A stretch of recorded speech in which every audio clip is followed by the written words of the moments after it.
देखें, सहाफ़ी अपना काम तो नहीं छोड़ता,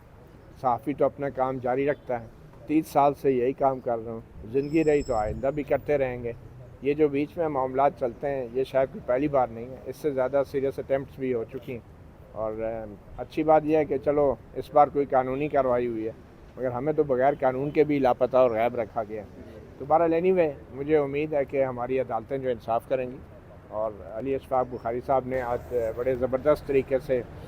जो है मामलात को अदालत के सामने रखा है। और मुझे खुशी है कि आज जो प्रोसिक्यूशन है उसने इस बात का एतराफ़ कर लिया है कि मनशियात वाले इल्ज़ाम के अंदर उनके पास किसी किस्म का वो जो वीडियो सबूत है वो नहीं है, और कोई भी वीडियो रिकॉर्ड पे नहीं है। और ये हमारे कानून और अदालती फ़ैसले ये पहले कह चुके हैं कि मनशियात के केस में वीडियो का होना लाजमी है। तो जैसा कि अली अशफाक साहब ने कहा कि 50% जो ये केस है, मैं समझता हूँ उसका तो फ़ैसला ऑलमोस्ट आ चुका है। अब देखें कुछ देर बाद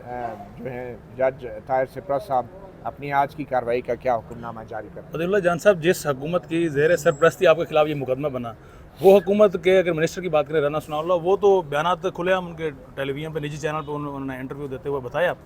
कि मतीउल्लाह जान के इस केस में यानी वो उनका साथ देंगे, मतीउल्लाह जान का साथ देंगे। तो हुकूमत तो आपके साथ खड़ी है, लेकिन मुकदमा आपका उसी जगह कायम है। साल तकरीबन नवंबर अब दोबारा से शुरू हो गया होने को है, तो कहाँ हर्डल कहाँ क्रिएट हो रही है? कौन सी वजह है, कौन सा वो नुक्ता है जो कि जिस पर मतीउल्लाह जान साहब एग्री नहीं हो रहे, या मतीउल्लाह जान इस केस से फरागत नहीं पा रहे? देखिए, ये बात जो है मेरे साथ खड़े होने की नहीं है, ये बात जो है सच्चाई के साथ खड़े होने की है।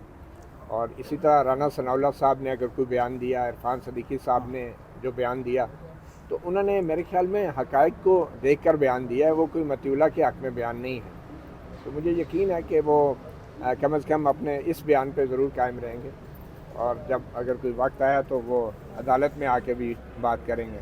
तो अब देखें, जैसे आपने कमरा अदालत में भी कहा कि चीज़ें बेहतरी की तरफ जानी चाहिए, लेकिन हमने देखा कि सहाफ़ियों के लिए टीका एक्ट आ गया, और वो कला अदालतों के लिए 26वीं तरमीम, अब 27वीं तरमीम, ये जो कहा जाता है हार्ड स्टेट की तरफ, अब बेहतरी की तरफ चीज़ें जा रही है कि वो ये हार्ड स्टेट की तरफ जा रही है? मुझे लगता है ये मामलात हार्ड स्टेट की तरफ जा रहे हैं, और दिन ब दिन हालात बहुत ख़राब होते जा रहे हैं। और हमारी अदलिया, हमारी रियासत, हमारा मीडिया जो है अपनी साख खोता जा रहा है। और जब इदारे अपनी साख खो देते हैं ना, तो किसी किस्म की भी जो ताकत है या पावर है वो उनको बचा नहीं सकती है। साख जो है वो बड़ी ज़रूरी है, चाहे वो मुल्की सतह पे है, चाहे वो बैनुल-अक़वामी सतह पे है। और ये जो अब कार्रवाई हो रही है, अब ज़ाहिर बात है हम सब की नज़रें मेरे हवाले से भी फ़ैसले की तरफ हैं। तो जब फ़ैसला आएगा तो उससे कुछ अंदाज़ा हो सकेगा कि अभी कोई उम्मीद बाकी है या नहीं। आज मौजूद आखिर इसमें जो केस चल रहा है, जाहिर बात है आप साहब की तरफ से और भी किस्म की पेश होती रहती है, इस किस्म की केसेस को लिंगर ऑन करने से जो जर्नलिज्म है वो उस पर जो असरात हैं उस पर थोड़ी सी बात कीजिएगा। देखिए, ऑब्वियसली मकसद यही होता है, अगर आप इस तरह की फ़ॉल्स प्रोसिक्यूशन को as a tool of persecution इस्तेमाल करते हैं, तो मतीउल्लाह जान साहब को सहाफ़ती ज़िम्मेदारियाँ अदा करने के बजाय वो अदालत में पेशियाँ भुगत रहे हैं। ये मकसद होता है कि आपको अपने जो फील्ड है, आपकी जो परफॉर्मेंस ऑफ ड्यूटीज़ है, उससे ऑब्स्ट्रक्ट किया जाए, और कि ये तलवार आपके सर पर लटकी भी हो। चाहे वो आज मतीउल्लाह जान साहब को कैद नहीं करना चाहते, लेकिन अगर मतीउल्लाह जान साहब कोई और एक्सक्लूसिव या एक्सपोजे या किसी चीज़ को एक्सपोज करेंगे, तो फिर ये कन्विक्शन की तलवार भी उनके सर पर लटकी भी होगी। इसमें ट्रायल प्रोसीडिंग्स आप जानते हैं शुरू हो चुकी हैं, जिसमें अदालत में हमने लास्ट डेट ऑफ हेयरिंग पे अपेयर होके एक application under section 265C CRPC for the supply of complete material, जिसके ऊपर इस केस की प्रोसिक्यूशन को रिलाई किया जा रहा है to set up the basis of the trial proceeding against Matiullah Jan साहब, उसकी मुकम्मल दस्तावेज़ी तफसीलात हासिल करने के लिए, जो कि चलान के ऊपर जो जमा कराया गया मतीउल्लाह जान साहब के ख़िलाफ़ लिखा हुआ है कि ये एक नामुकम्मल चलान है।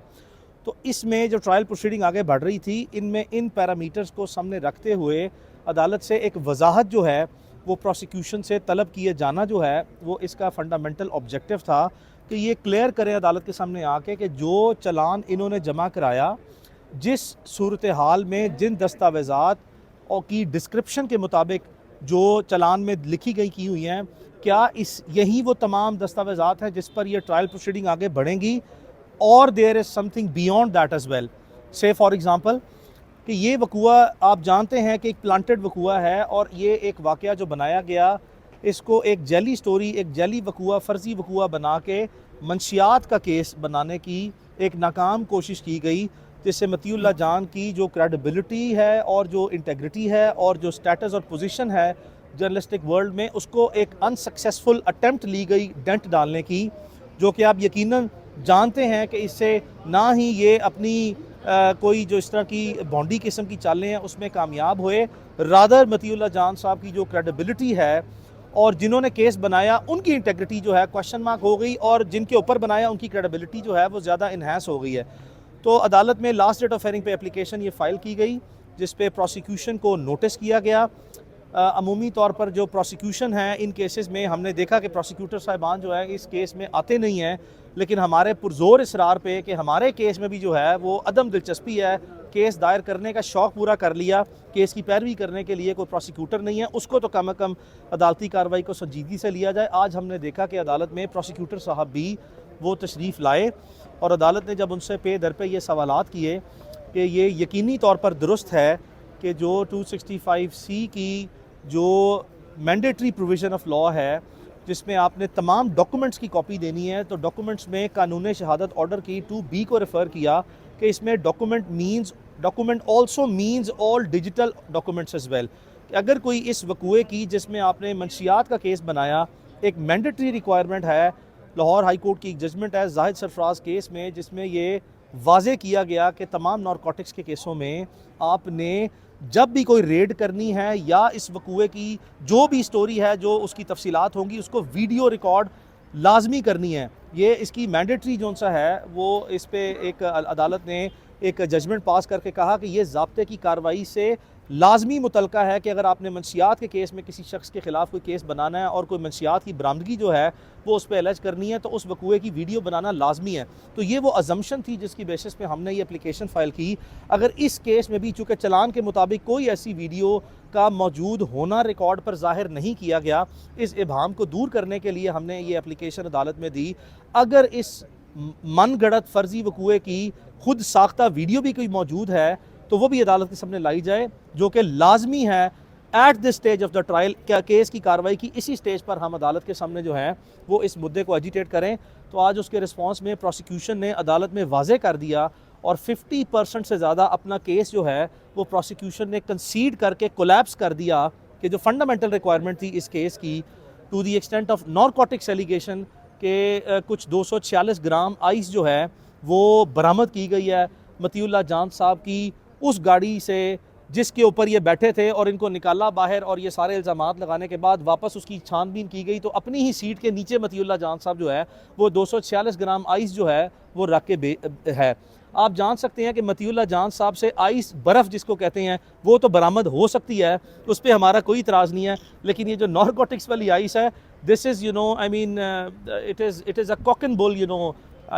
फ्रेमिंग, जो कि एक बड़ी को बेहुदा किस्म की फ्रेम इनको जो है इन एलिगेशंस में करने की कोशिश की गई है। तो हम समझते हैं कि प्रोसिक्यूशन के केस के इब्तदाई स्टेज पर ही 50% केस उन्होंने कंसीड कर लिया कि जो कानून के बुनियादी तकाज़े हैं और लाहौर हाई कोर्ट या हाई कोर्ट्स की मुतअद्दिद जजमेंट्स हैं, जिसकी रोशनी में लाजमी तौर पर एक फ़र्जी मन गढ़त वकूए की जो इन्होंने इसलिए वीडियो नहीं बनाई बिकॉज ये वकूआ हुआ ही नहीं है। अगर कोई वकूआ हुआ होता और इन्होंने SOPs फॉलो किए होते तो कोई इनके इल्ज़ामात की तक़वियत में कहीं ना कहीं सूरत हाल जो है वो वाज़े होती। तो हम समझते हैं इस इब्तदाई स्टेज पे ये काम जो है वो हमारा अदालत में आज 50% की हद तक मुकम्मल हो गया। इस केस की कार्रवाई